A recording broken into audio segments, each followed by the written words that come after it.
Most men collapse under the weight of a single bad day. A missed deadline, a cold coffee, a minor insult. These trivial inconveniences are enough to shatter their fragile peace.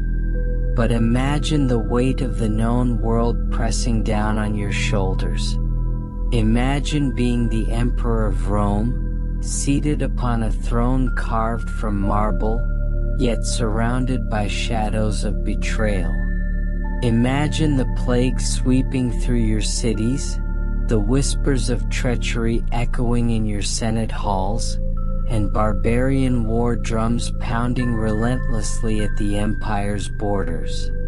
This was not a nightmare, it was the daily reality of Marcus Aurelius. He was the most powerful man alive, yet he lived with the humility of a monk and the cold precision of a strategist.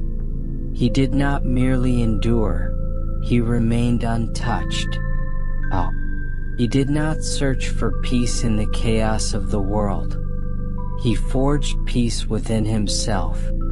He built an internal fortress that no army could storm, no dagger could pierce, no rumor could breach. He called it the Inner Citadel. Today we are not simply recounting history. We are handing you the keys to your own fortress. If you are tired of being a puppet to your emotions, if you are weary of surrendering your sovereignty to the whims of circumstance, pay close attention. The sovereign order begins now. To understand the power of Marcus Aurelius, you must first grasp his greatest revelation. The mind is an independent territory. Most men believe their happiness is chained to external events. They believe wealth, status, or praise are the pillars of strength. But Marcus Aurelius saw through the illusion. He taught that the mind is like a vast ocean. The surface may be whipped into chaos by violent storms, but the depths remain silent, still, and eternal.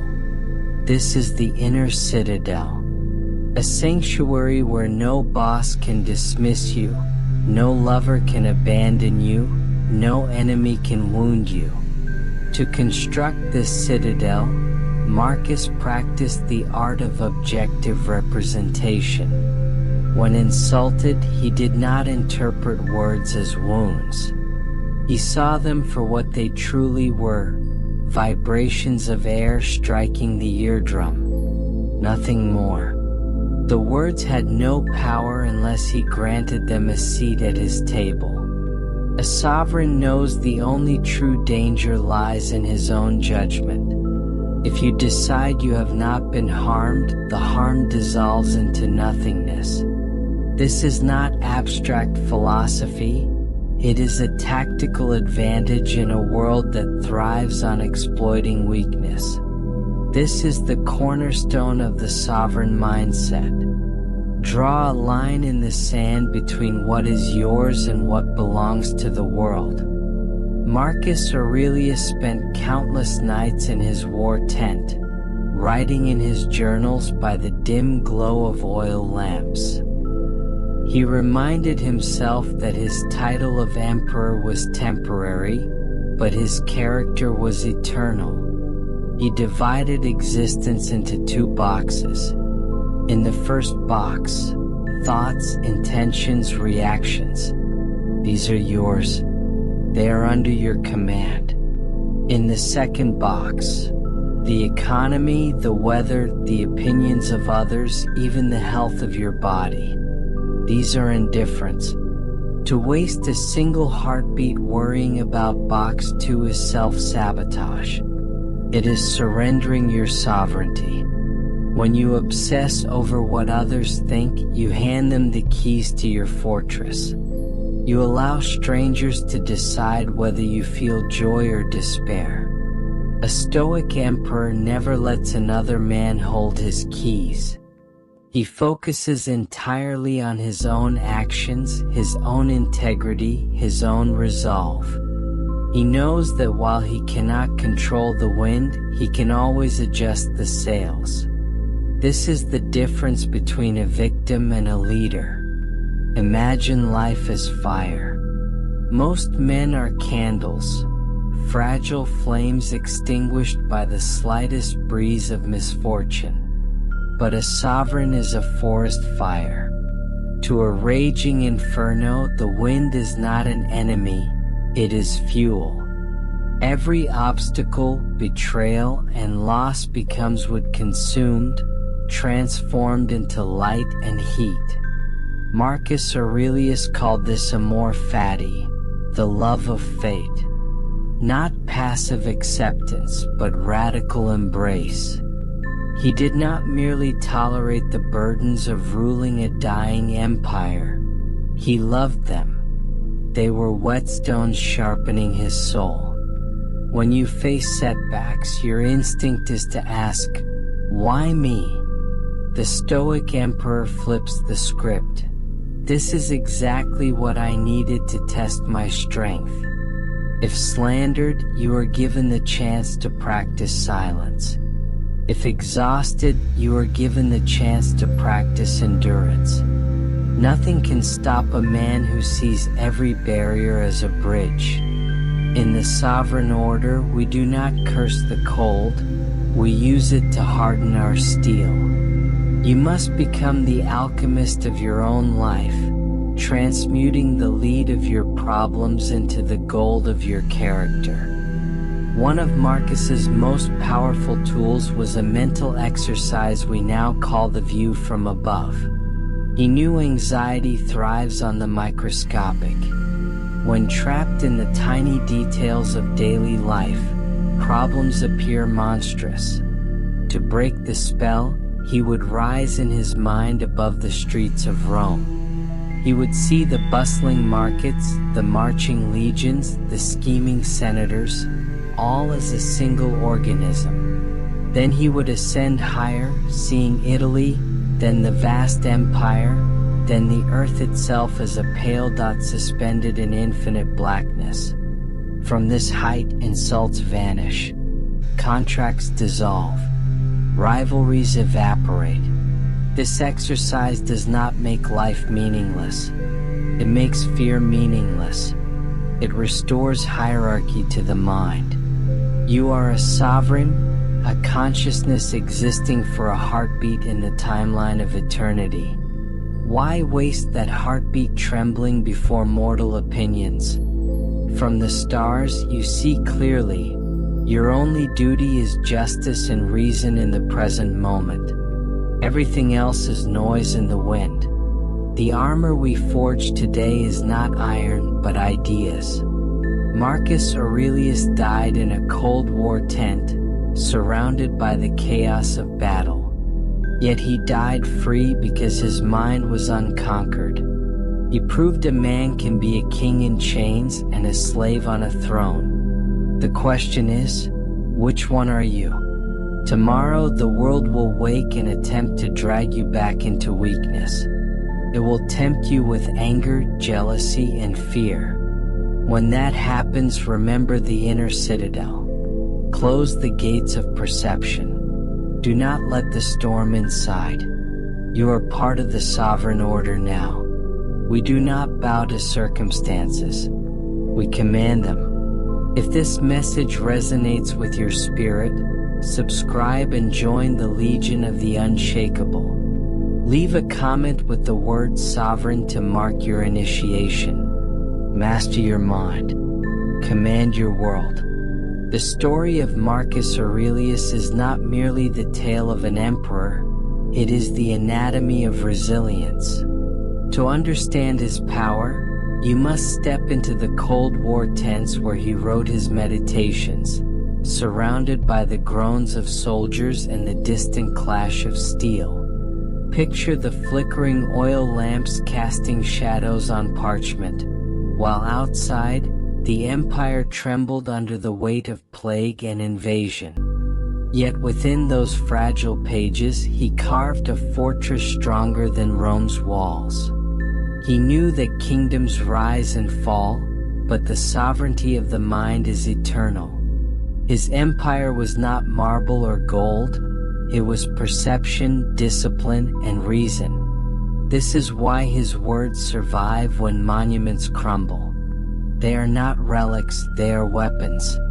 Marcus Aurelius understood that the greatest battles are fought not on the battlefield, but within the mind.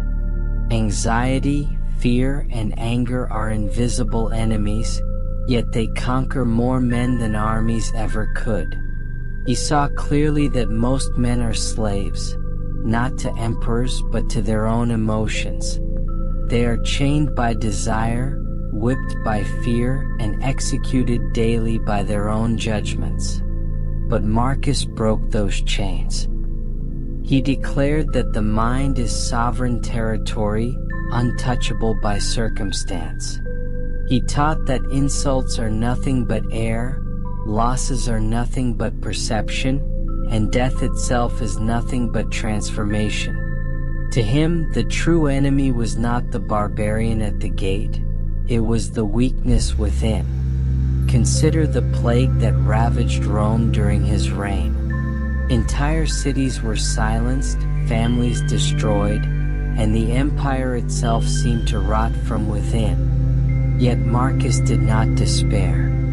He wrote, "Do not act as if you were going to live 10,000 years.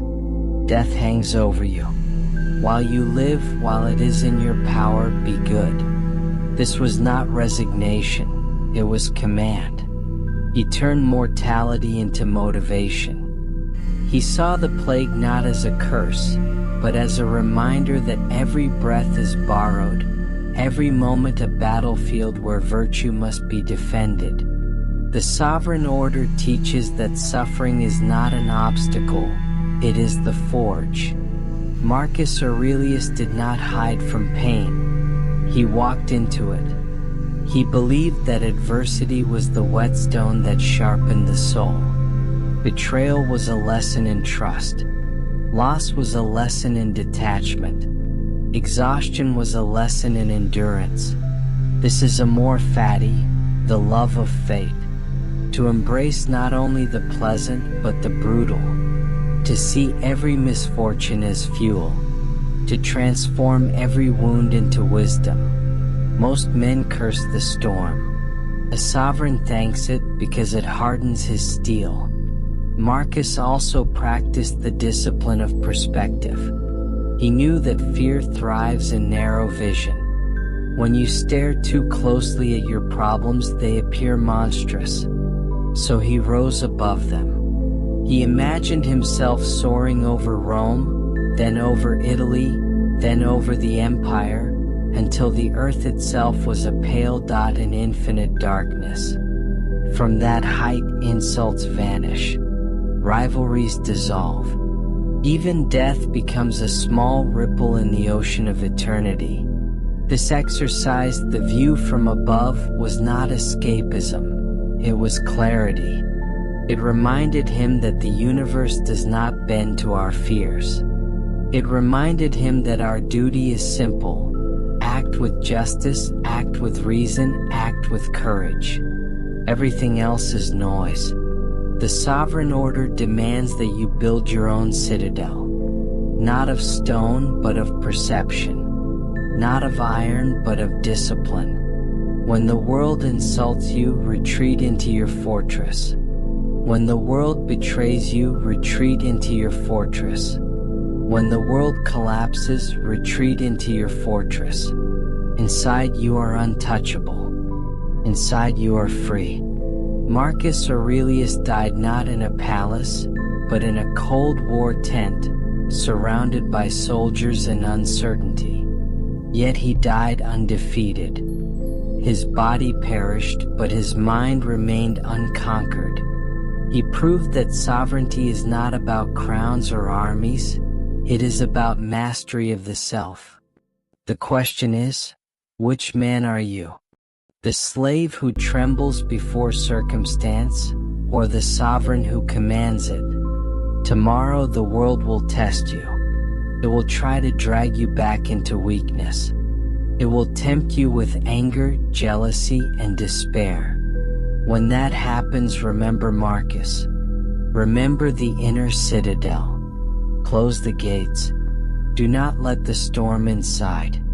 You are part of the sovereign order now. We do not bow to fate. We embrace it. We do not collapse under pressure. We consume it. If this message resonates with your spirit, subscribe and join the Legion of the Unshakable. Leave a comment with the word sovereign to mark your initiation. Master your mind.